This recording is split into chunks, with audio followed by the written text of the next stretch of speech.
review. If I like you or if I like the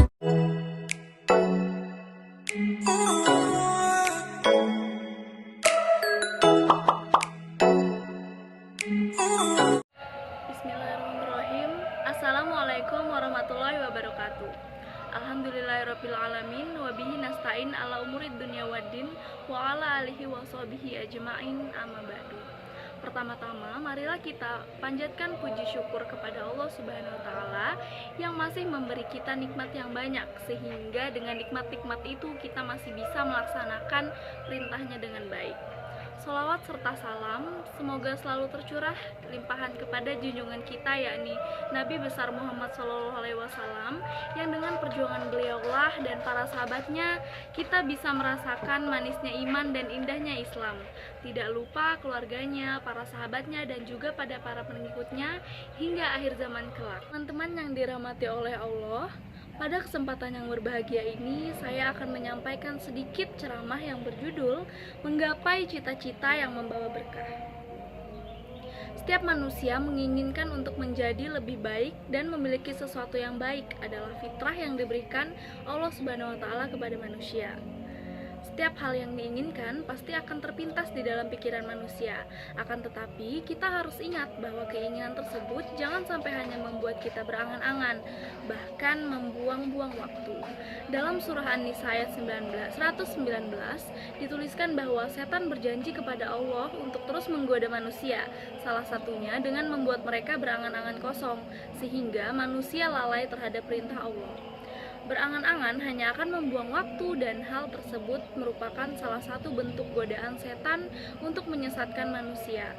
Oleh karena itu, hendaknya kita segera memohon ampun ketika terjebak dalam angan-angan yang kosong tersebut. Lalu, jika kita tidak berangan-angan, apakah kita tidak boleh bercita-cita?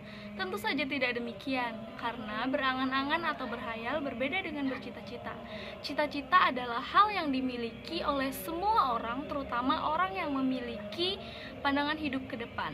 Karena dengan cita-cita, seseorang akan merasa termotivasi dan memiliki harapan untuk memiliki hidup yang lebih baik.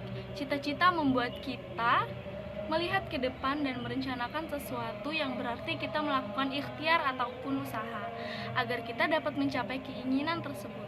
Apa saja yang bisa kita lakukan sebagai orang yang beriman untuk menggapai cita-cita yang diridhoinya? Langkah pertama yang dapat kita lakukan yaitu membuat rencana dan menyerahkan segala sesuatu kepada Allah. Rencana adalah salah satu hal terpenting dalam hidup. Orang yang tidak memiliki rencana dapat diibaratkan seperti air yang hanya mengikuti arus, sehingga mudah terombang-ambing dan tak tentu arah. Membuat sesuatu perencanaan merupakan langkah awal untuk mewujudkan keinginan atau cita-cita. Rencana akan membuat kita mengerti langkah apa yang harus kita ambil sepanjang perjalanan berikhtiar. Berencana adalah tugas manusia sebagai bentuk usaha yang harus dilakukan. Namun orang yang beriman tidak hanya sekedar berencana, akan tetapi kita perlu menyerahkan segala sesuatu kepada Allah. Atau dengan kata lain, percaya bahwa Allah melihat setiap usaha kita dan pasti memberikan jalan dan hasil yang terbaik. Dengan demikian, kita telah meningkatkan ketakwaan kita kepada Allah dengan terus berusaha dan menyerahkan segala sesuatu kepadanya. Yang ketiga yaitu menyadari dunia dan isinya bersifat sementara. Orang yang beriman memiliki kesadaran bahwa segala sesuatu yang dimiliki di dunia ini akan ditinggalkan setelah kematian menjemput. Bahkan orang terkaya di dunia pun pada akhirnya akan mati, dan semua harta kekayaan yang dimiliki tidak berarti lagi bagi jasadnya. Tidak menutup kemungkinan bahwa manusia yang ada di muka bumi ini memiliki cita-cita tertentu, seperti ingin membeli kendaraan dan rumah yang bagus, ingin memiliki usaha yang sukses, atau ingin melanjutkan studi ke tingkat yang lebih tinggi. Semua contoh tadi bisa jadi adalah parameter kesuksesan dalam sebuah kehidupan yang sifatnya hanya sementara. Namun tidak ada salahnya jika seseorang menginginkan kehidupan yang baik di dunia dengan syarat tetap berprinsip pada ketentuan Allah. Yang keempat yaitu meminta doa dari kedua orang tua. Orang tua adalah orang terdekat dan orang yang paling pantas untuk kita hormati, terutama seorang ibu.